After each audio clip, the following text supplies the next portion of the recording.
मोनिका जी, एक international perspective आपका जानना चाह रहे हैं।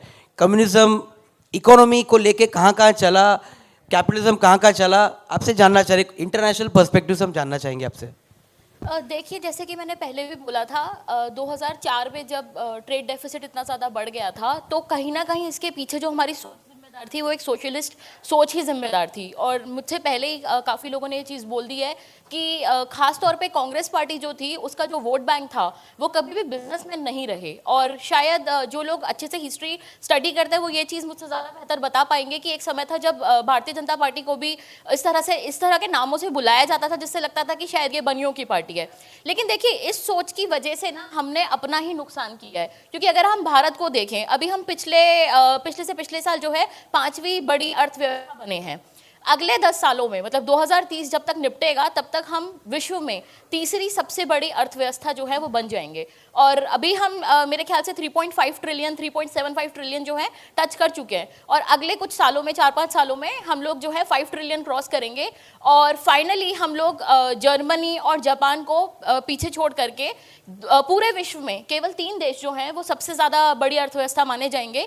और उसमें एक होगा अमेरिका, एक होगा चीन और एक होगा भारत।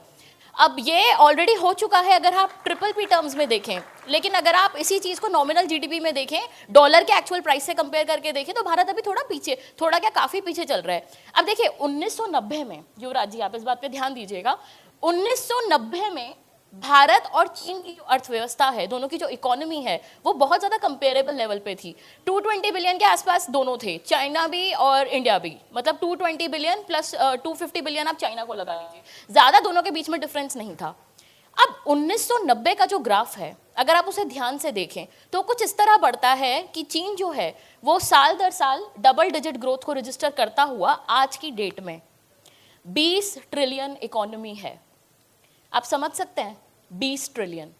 अब 20 ट्रिलियन का कंपैरिजन अगर हम 3.5 ट्रिलियन से करें, अब देखिए, ये बात तो हम भी जानते हैं और मैं खुद एक महिला हूं और घर चलाने के लिए पैसे की ज़रूरत होती है, उसी हिसाब से देश को चलाने के लिए भी पैसे की ज़रूरत होती है।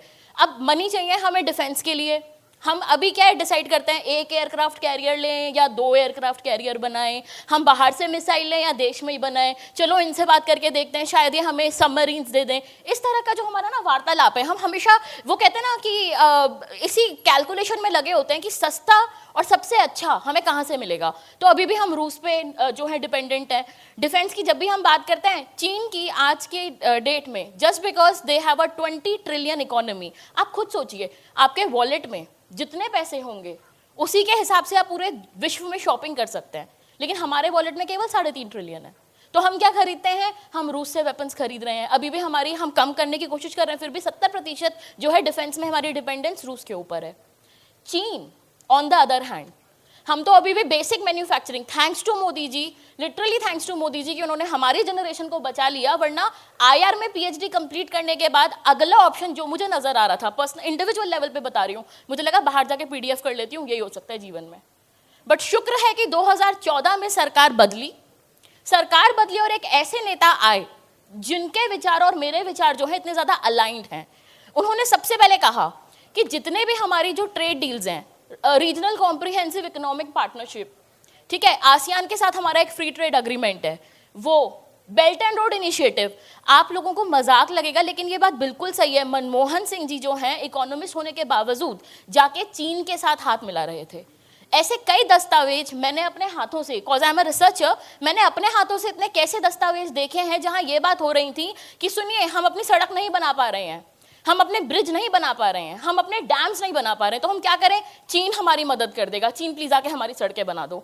आप सोचिए, वो देश जो 2014 से हमें कभी लद्दाख में, कभी अरुणाचल में, ईस्टर्न सेक्टर हो चाहे वेस्टर्न सेक्टर, हर जगह हमें हर साल जो देश प्रताड़ित कर रहा है, हर साल जो देश हमें ये कहता है जमीन का ये टुकड़ा तुम्हारा नहीं हमारा है, हम उससे सड़कें बनाने की अपेक्षा रख रहे थे।